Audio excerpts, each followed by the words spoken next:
Kalau Nabi capek secara fisik, maka Nabi bisa istirahat dengan makan, mandi, kemudian tidur.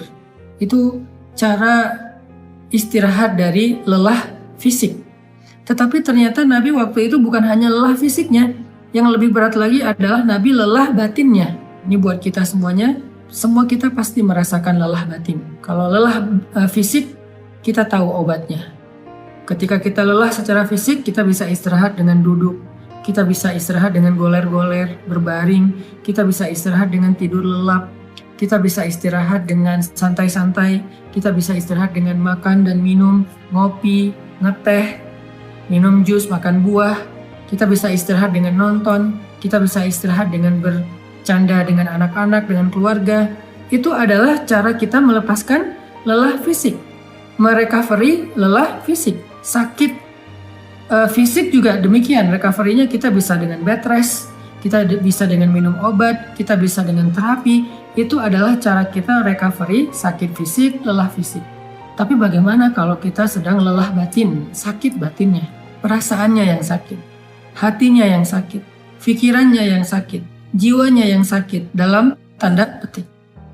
Gimana cara kita merecovery semua itu? Gimana cara kita ngobatin batin kita yang sedang terganggu? Gimana cara kita ngobatin hati kita yang terluka? Gimana cara kita ngobatin perasaan kita yang tergores? Ternyata bukan dengan entertain. Cara ngobatin jiwa kita, cara ngobatin hati kita adalah dengan zikrullah, mengingat Allah. Kenapa bisa kayak gitu Ustaz? Karena jiwa kita itu, roh kita itu asalnya dari langit. Beda sama jasad kita, fisik kita. Jasad atau fisik kita itu asalnya dari bumi.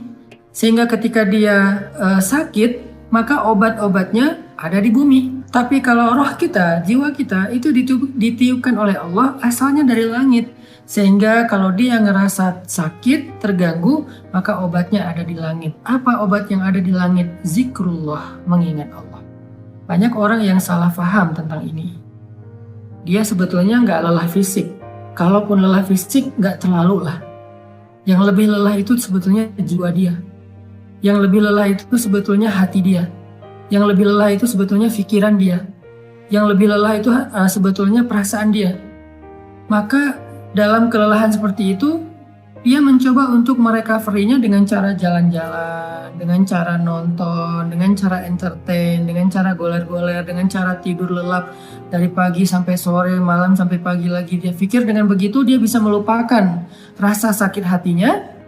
Ternyata setelah dia melakukan itu, lelahnya gak hilang. Beban di hatinya itu nggak menjadi ringan. Luka di perasaannya itu nggak menjadi sembuh. Kenapa? Karena dia bukan sedang lelah fisik. Dia bukan sedang capek secara fisik. Dia bukan sedang sakit secara fisik. Dan itulah yang terjadi kepada Nabi SAW. Sehingga ketika Nabi pulang ke rumah, Nabi capek. Tapi yang lebih capek lagi perasaan dan hati beliau. Nabi istirahat bersama dengan Khadijah. Khadijah menyiapkan air hangat. Nabi makan bersama dengan Khadijah. Nabi curhat sedikit kepada Khadijah. Setelah itu Nabi tidur. Karena Nabi berharap dengan tidur beliau bisa merecovery lelahnya beliau. Ternyata Allah tahu. Nabi bukan hanya butuh tidur. Ya, seseorang butuh tidur untuk recovery lelah fisiknya. Tetapi bukan hanya fisiknya yang lelah.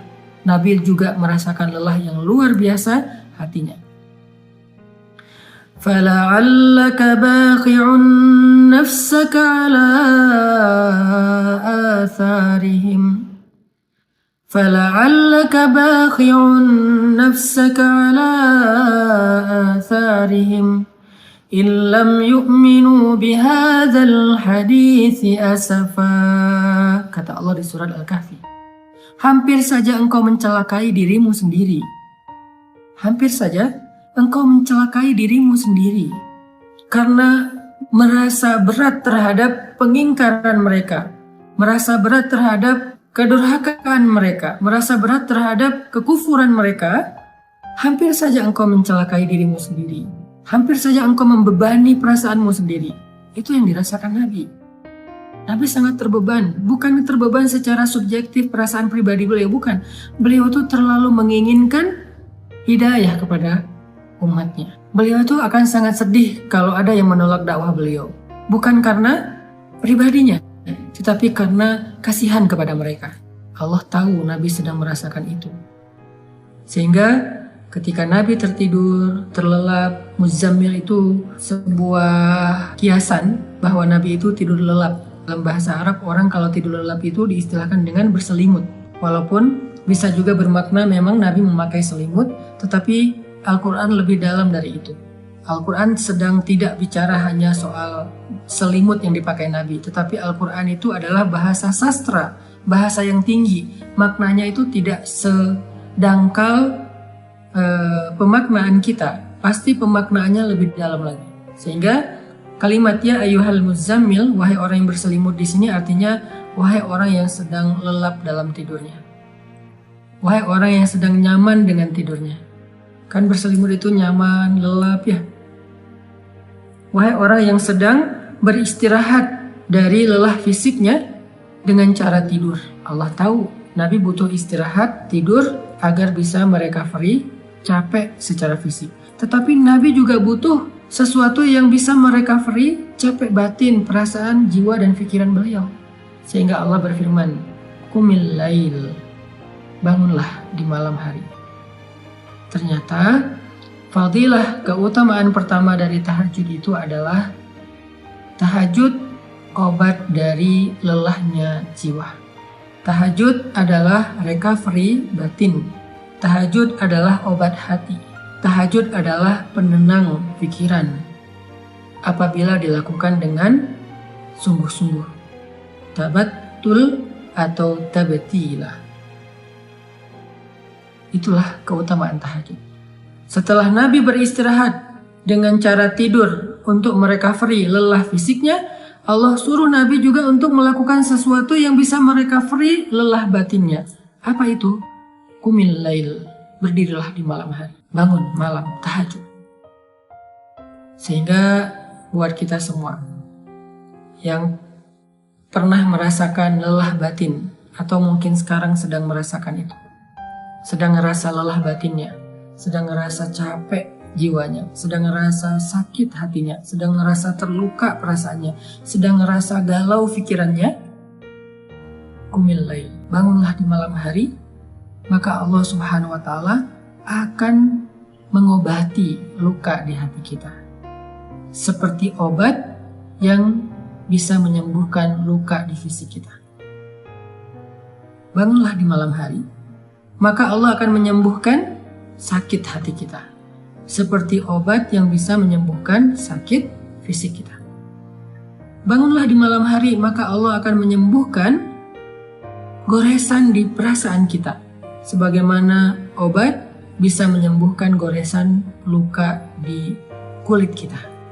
Bangunlah di malam hari, maka Allah Subhanahu wa Ta'ala akan menenangkan pikiran kita, sebagaimana ada jenis obat yang bisa menenangkan kita dari rasa sakit. Bangunlah di malam hari, maka Allah akan melapangkan dada kita, sebagaimana obat bisa menjadikan kenyamanan bagi kita yang sedang merasakan kesakitan.